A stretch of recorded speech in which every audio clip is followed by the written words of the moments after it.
Hey guys, welcome back. Ivan Blasquez here. So I'm going to make this video. This is my story about Julian Bakery, okay? Now, I'm not making this up, okay? This actually happened. So I made a video, my first video on this was with Quest Bar.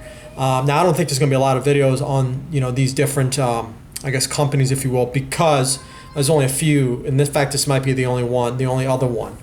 So with Julian Bakery, as I was transitioning to veganism, it was in 2013, and it was probably the last thing that I had before I just cut it out.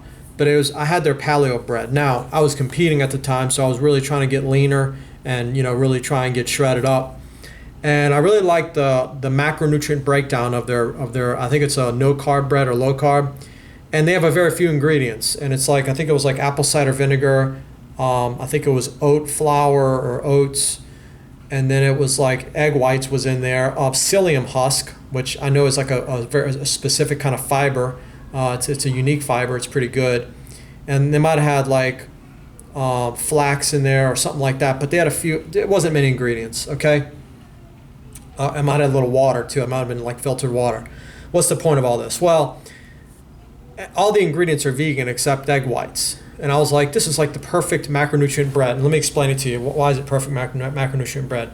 Well, I think it was like either 1 or 0 grams of fat, protein for each slice, and they're small. They're not big slices, but they're not real small. It's like a regular slice of bread.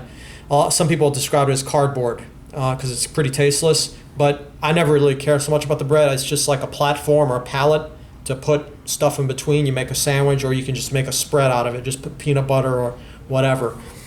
Each slice, I think, was like 8 grams of protein, or it might have been 9. Yeah, it was high.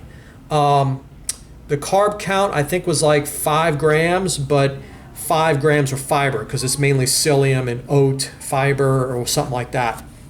So I was like, okay, you got an excellent macronutrient profile, just like the Quest Bar.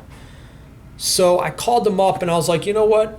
Do you guys have any like vegan breads, like a bread that doesn't have egg whites? Because it'd be so cool if you did. And they shot it down. Let me explain to you why.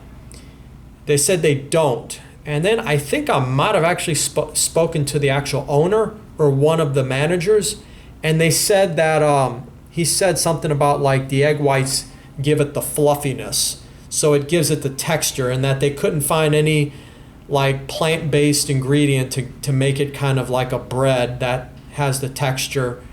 Actually, listening to myself talk right now makes me realize how full of it he was. And let me explain to you why. I ate a bread from California, Alvarado Bakery, and they have vegan breads. Vegan breads are out there. It's pretty common.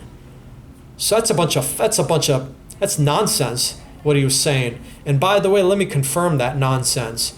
Later on, I found on their Facebook that they're actually like selling keto supplements now. It's called Keto Zone or whatever. Yeah. Animal protein bias, anyone? It's nothing more than this whole garbage nonsense, low carb or no carb and fear and carb crap that gets fed. The issue is it should be no refined carbs, not just no carbs. Anyway, I swear.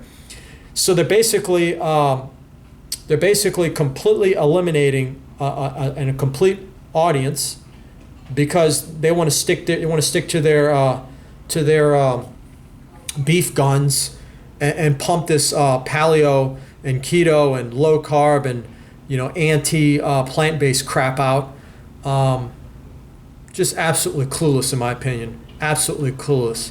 So I turned my back to them.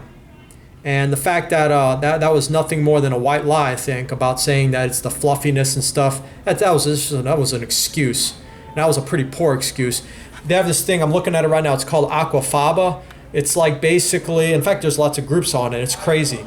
It's like this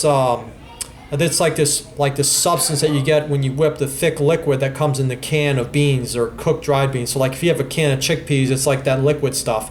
Anyway, it's like there's so many other like egg substitutes that can be used to give it the fluff. Look, Ezekiel bread, I mean, all those breads have plenty enough fluff. They're fine. We could probably find a way to like change the macros, although they're fine. I like California Alvarado Bakery. That's actually really good bread, and it actually has a very good macronutrient profile. It's actually kind of lower carb, and it's flourless. That's a big thing. I like to go with flourless bread. But anyway, that's my story with Julian Bakery, guys. Just nothing more than a cop-out. Just making up excuses as to why they can't have a vegan option. It's just this complete muscle meathead bro science nonsense. And it's just absolutely ridiculous and silly in my opinion. And there's a lot of plant-based athletes out there who are swole and jacked. And, just it's like they're just hitting their head on a wall thinking that, this whole like, you can't build enough muscle or you're not going to get lean or whatever. And half of them aren't even that lean to begin with anyway. So it's almost like they're just like believing this rhetoric, and they're not even looking at themselves in the mirror. They're just believing it. It's like if they actually looked at themselves in the mirror, they might say, what the hell am I doing? Like, do I even know what I'm doing? Like, I'm not actually seeing the results that I'm like thinking I should be getting, but yet I'm spouting off about it. I look in the mirror and I see results. And I talk about a plant-based diet being, a really good diet and how it's really kind of just the optimal diet for human health, quite frankly. And that's not just my opinion. That's a lot of experts in science to support that, particularly the blue zones. So, look, it is what it is. But anyway, I'm just going to sign off, guys. Feel free to leave comments below. I just think it's absolutely unbelievable how these companies can just, just make up excuses to not have a plant-based option, which, look, they don't have to be all plant-based. You can still have your egg white, bread and whatever. They can make another option and make more money. They're not thinking. I mean, do you agree? To me, that's just not thinking. That's not good business. So anyway, I don't know. That's all. So thank you guys for watching. Tune in next time.